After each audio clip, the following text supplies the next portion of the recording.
TTD పరిపాలనా భవనం ముందుకు రావడానికి కారణం ముఖ్యంగా 2-3 అంశాలు. తిరుమల తిరుపతిలో పర్యావరణం పాడైపోతూ ఉంది. నేను మొన్ననే తిరుపతి నుంచి చంద్రగిరికి వెళ్ళాను. చంద్రగిరికి వెళ్ళేటప్పుడు అక్కడ ఉన్నటువంటి టీటీడీ 400 ఎకరాల భూముల్లో అంతా కట్టడాలే. పచ్చటి తిరుమల, బాగా ఉన్నటువంటి తిరుపతి పాడైపోతూ ఉంది. ఈ 400 ఎకరాల భూములు ఎవరికి ఇచ్చారు, ఎందుకు ఇచ్చారు? మరి ప్రహరీ గోడలు కట్టేసి ఉండారు. అలిపేరు నుంచి చంద్రగిరి దాకా వాళ్ళ అబ్బ సొత్తు అనుకోని టీటీడీ భూములు. రేపు ఇచ్చిన ఏళ్ళల్లారా, ఆగంటరా, ఆపంటరా, ఎందుకు ఇస్తారా భూముల్ని? మరి కార్పొరేట్ సంస్థలకు ఎందుకు ఇస్తున్నారు మీరు భూములు? ఒబిరాయికి ఎందుకు ఇచ్చారు భూములు? వెంటనే 10 రోజుల్లో వెనక్కి తీసుకోకపోతే సుప్రీంకోర్టులో పిల్లేస్తాం. అయిపోయింది మీ కథ, కంచికి వెళ్ళిపోద్ది. 10 రోజులు, ఈ రోజు నుంచి 10 రోజుల్లో మీరు కార్పొరేట్లకు ఇచ్చినటువంటి భూములు, ఒబెరాయ్ సంస్థకు ఇతరులకు ఇచ్చిన భూములను వెంటనే వెనక్కి తీసుకోవాలని ఈవో అనిల్ కుమార్ సింగ్కి తెలియజేస్తున్నాను. మరి రెండో విషయం, బంగారు నిల్వలు అడిగాను. ఎంత రికార్డుల్లో ఉంది, ఇప్పుడు ఎంత యాక్చువల్గా ఉంది? ఖచ్చితంగా లెక్కలు వారం లోపల చెప్పంటే మౌనంగా ఉన్నారు పాపం. ఏమి లెక్కల్లో ఏమన్నా పొరపాట్లు ఉన్నాయా? మీరేమన్నా తప్పులు చేశారా? పారదర్శకత అవసరం. ఇది గొప్ప ధార్మిక సంస్థ. భూములు, బంగారు ఎంత లెక్కల్లో ఉంది, ఇప్పుడు ఎంత ఉంది, మాకు విశదంగా తెలియజేయండి. మళ్ళా ఇంకొక 10 రోజులు ఇస్తున్నా, వారం కాదు 10 రోజులు ఇస్తున్నా. మరి మూడో విషయం, దర్శనాలు.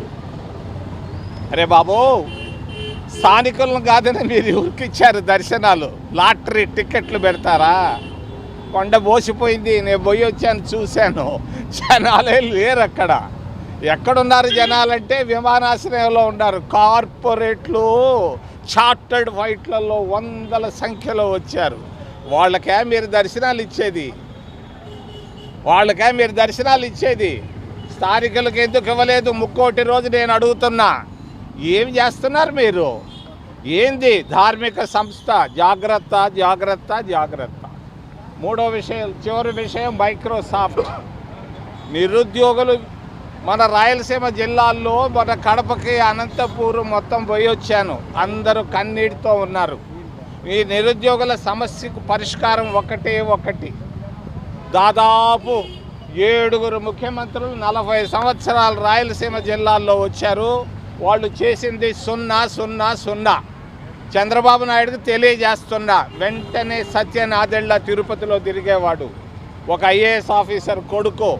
మరి ఆయనతో వెంటనే మాట్లాడు, ఈరోజే మాట్లాడు. నేను మాట్లాడుతూ ఉన్నాను ఆయనతో.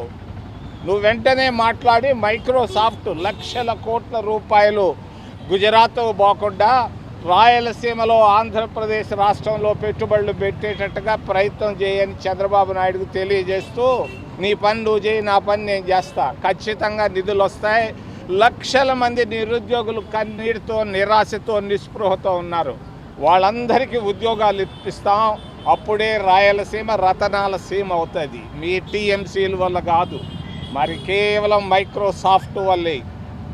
ఇంకేదైనా ప్రశ్నలు ఉంటే అడగమని మిమ్మల్ని చేతులెత్తి ప్రార్థిస్తాం. వెళ్ళాడుతున్నారు. నేను తీసుకొచ్చాను 60 కోట్లు మన్మోహన్ సింగ్ చెప్పి. అల్లాడుతున్నారు డబ్బు లేక. మరి కాలేజీల్లో సీట్లు దొరక్క అల్లాడుతున్నారు. రే బాబు, మీరు చేసింది పొరపాటురా, నేను ఏలెత్తి చూపిస్తున్నాను.